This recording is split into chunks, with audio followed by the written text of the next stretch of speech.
रघुवर दास जी का परिचय मैं ज्यादा नहीं दूंगा। रघुवर दास जी पूर्व मुख्यमंत्री, राज्यपाल सब रहे हैं।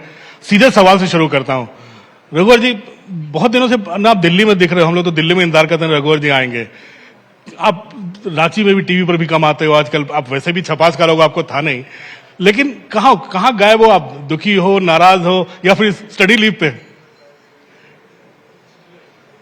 रांची राज्य की राजधानी है, तो मैं झारखंड में ही ज्यादा रहता हूं। राजनीति, सक्रिय राजनीति आजकल देख रहे हैं कि राज्यपाल से जब से आप इधर आए हो, सक्रिय राजनीति से थोड़ी सी दूरी बना के रखी हुई है क्या?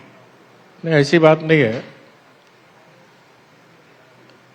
भारतीय जनता पार्टी ने एक मजदूर को काफी सम्मान दिया। मैंने सपने में नहीं सोचा था कि एक मजदूर जमशेदपुर जैसे औद्योगिक क्षेत्र का प्रतिनिधित्व करेगा। पार्टी ने 1995 में मुझे उम्मीदवार बनाया। जमशेदपुर की प्रबुद्ध मतदाता ने हमें एक जनप्रतिनिधि के रूप में चुना, और तब से 2019 तक पार्टी ने दो बार हमें प्रदेश का अध्यक्ष भी बनाया, अनेक विभाग का मंत्री भी बनाया, और दिसम गुरु आदरणीय शिबू सोरेन जी के नेतृत्व में 2010 में उनके मुख्यमंत्रित्व काल में मैं उप मुख्यमंत्री का भी जिम्मेदारी पार्टी ने दी, और 2014 में भी जब पार्टी को बहुमत मिली तो राष्ट्रीय नेतृत्व ने एक मजदूर को जमशेदपुर की झारखंड की मजदूरी करने का जुम्मा सौंपा, और फिर महामहिम पद, संवैधानिक पद पर भी पार्टी नेतृत्व ने जिम्मेदारी दी।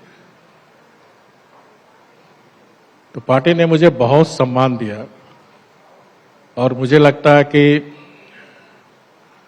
पूरे देश में अगर मैं कहूं कि एक मजदूर को इतना बड़ा सम्मान किसी पार्टी ने दी है तो वह भारतीय जनता पार्टी ने।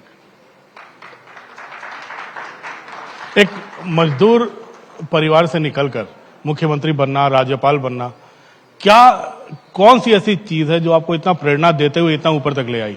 कोई ऐसा वाकया जो आपके साथ गुजरा हो?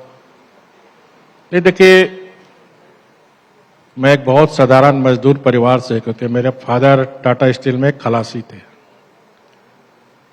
तो मेरा पिताजी हमेशा कहते थे कि पढ़ाई पढ़ो, नहीं तो मेरा जैसा तुम भी लोहा ढोओगे।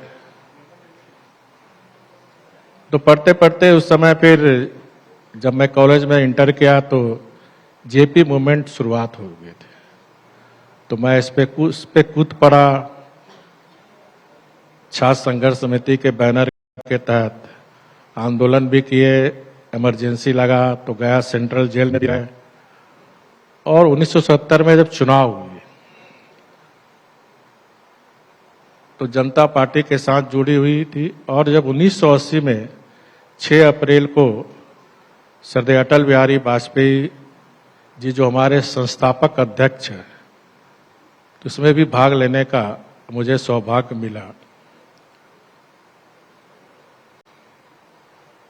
और तब से भारतीय जनता पार्टी से मैं जुड़ी हुई हूं। तो ये मेरे लिए बहुत बड़ा सम्मान की बात है। अक्सर लोग कहता है कि भारतीय जनता पार्टी में राज्यपाल पद छोड़ के आए हैं तो कोई महत्वाकांक्षा होगा। मेरी कोई महत्वाकांक्षा नहीं है, बस एक ही मिशन है, कोई एम्बिशन नहीं है। क्योंकि जिस झारखंड में मैंने जन्म लिया, जिस झारखंड की जनता ने इतना सम्मान दिया, तो इस झारखंड के लिए मैं कुछ करूं, क्योंकि झारखंड एक ऐसा राज्य है देश का जो सबसे रिचेस्ट राज्य है। झारखंड के पास सामर्थ्य है, संभावनाएं भी है, संजोग भी है, कोई कारण नहीं कि झारखंड, अमीर राज्य झारखंड की गोद में गरीबी पले। और मैंने गरीबी देखी थी, और जब हमारा राष्ट्रीय नेतृत्व ने जब झारखंड की कमान संभाली, तो मैंने तय किया कि झारखंड जो हमारा उस समय 2014 के पहले पिछड़ों राज्यों की श्रेणी में था, तो पिछड़े इतनी प्राकृतिक संसाधन रहने के बाद भी झारखंड को विकसित राज्य की श्रेणी में आनी चाहिए। और 5 साल हमने लगातार कोशिश की झारखंड को बदलने का, चाहे वो इंफ्रास्ट्रक्चर के क्षेत्र में हो, चाहे वो बिजली के क्षेत्र में हो, चाहे शिक्षा संस्थान के संदर्भ में हो। आप कल्पना नहीं करिएगा, 2014 में झारखंड में 68 लाख परिवार हैं, जहां 67 साल की आजादी में मात्र 38 लाख घर में बिजली थी।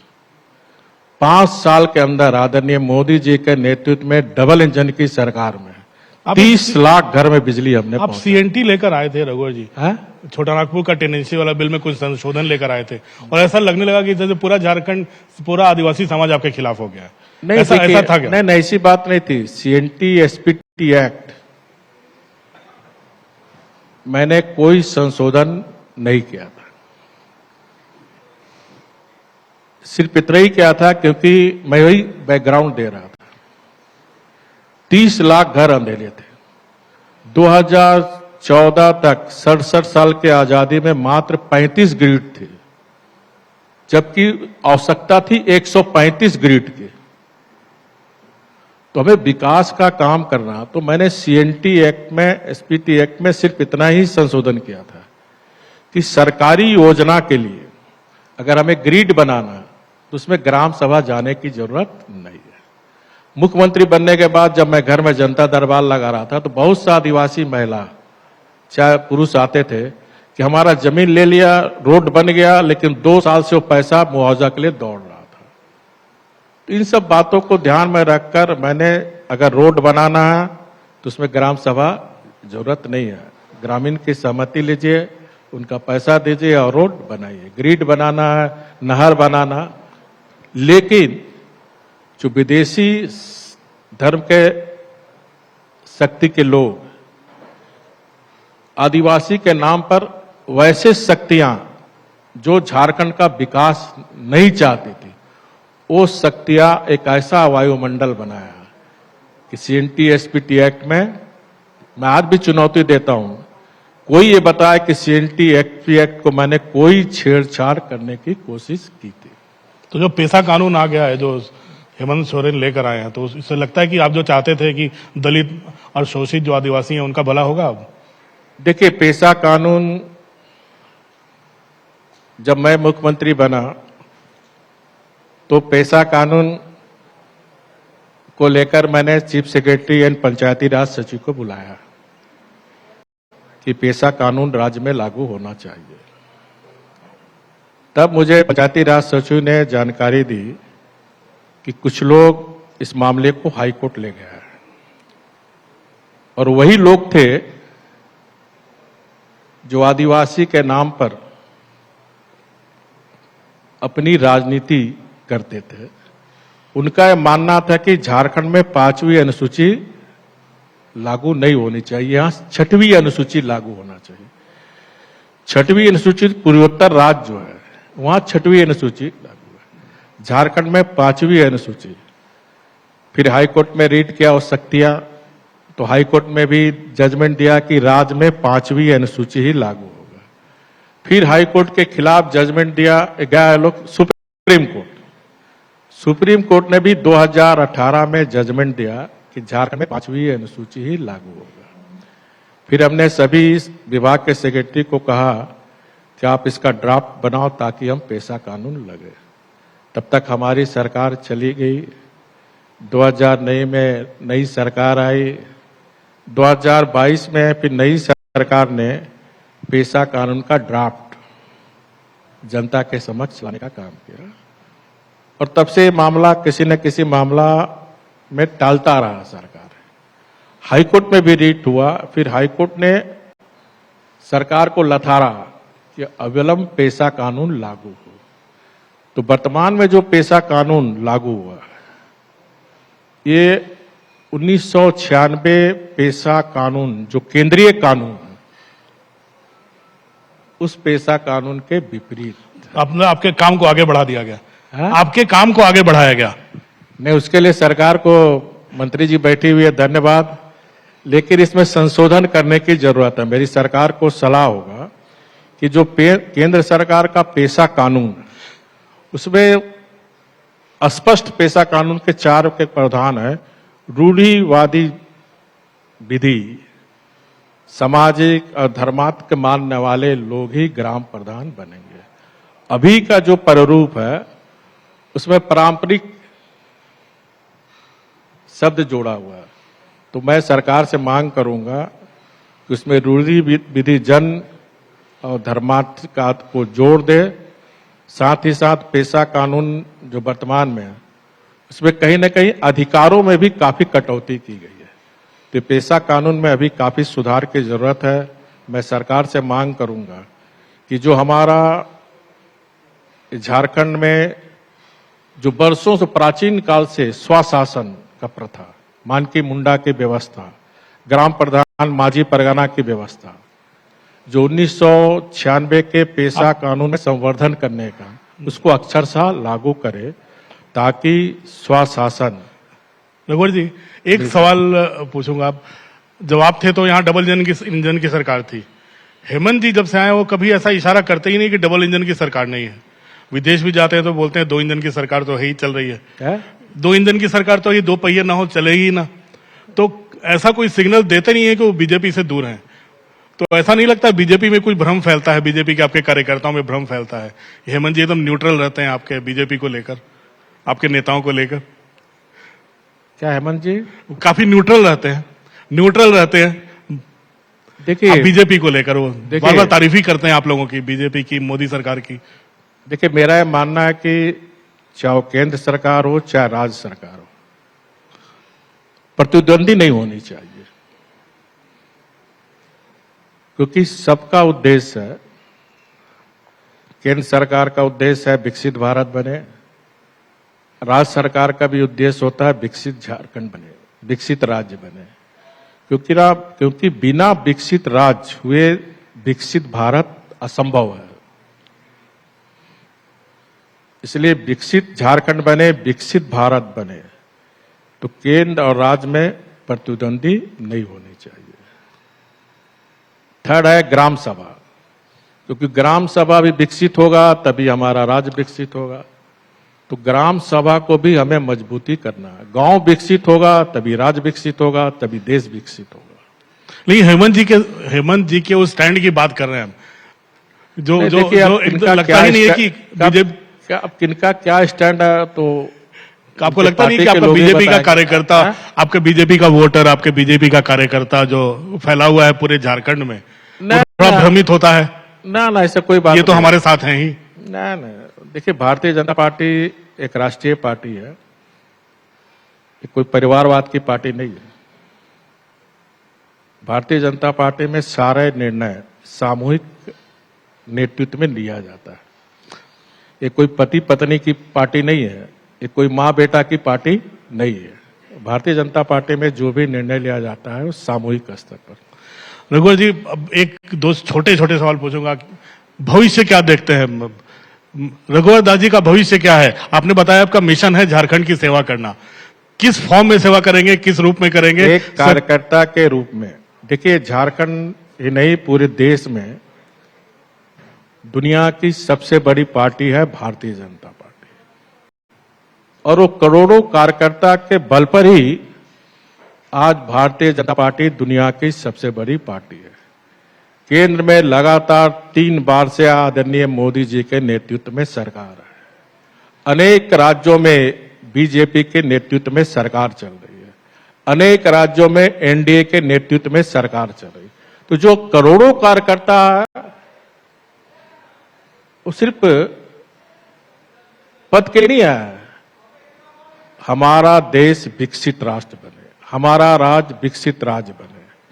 तो एक कार्यकर्ता, जो करोड़ों कार्यकर्ता, उसकी कोई अभिलाषा नहीं है, उसका एक ही अभिलाषा है कि 2047 में जो आदरणीय प्रधानमंत्री जी का संकल्प है विकसित भारत, तो उस विकसित भारत के लिए जिस तरह करोड़ों कार्यकर्ता काम कर रहे हैं, उसी तरह मैं भी उस करोड़ों कार्यकर्ता में, रघुवर दास भी एक कार्यकर्ता के रूप में काम करता रहेगा जब तक जिंदगी में आस और सांस रहेगा।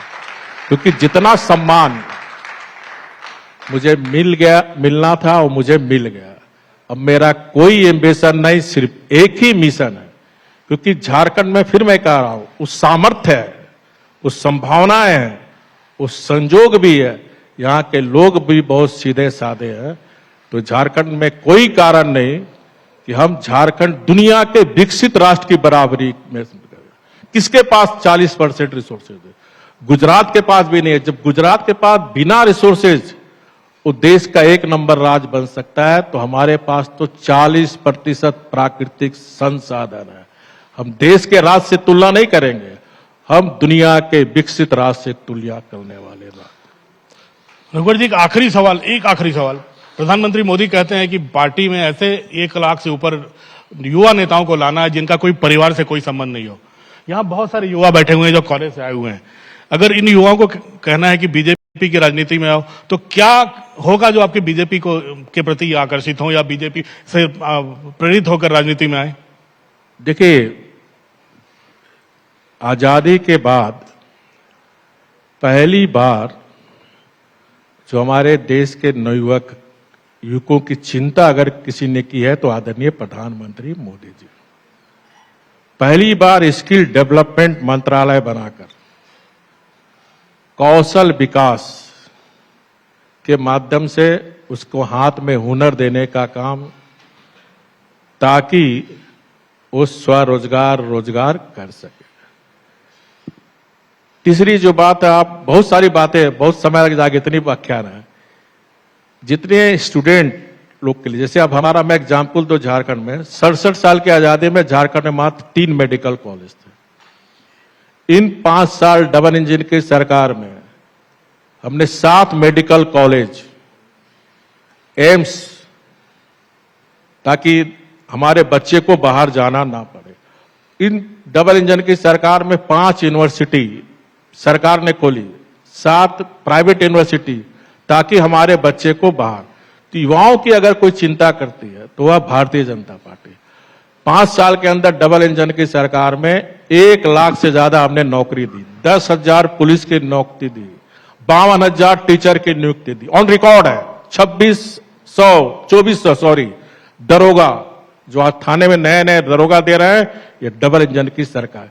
तो युवाओं की अगर कोई चिंता करती है, रोजगार से, सरकारी नौकरी हो चाहे स्वरोजगार, तो भारतीय जनता पार्टी। और अभी आपने देखा 45 साल का, भारतीय जनता पार्टी को भी 45 वर्ष पूरे हुए। 1980 में बीजेपी का स्थापना, 45 वर्ष बीजेपी का, 45 वर्ष के बीजेपी को 45 वर्ष का एक नौजवान।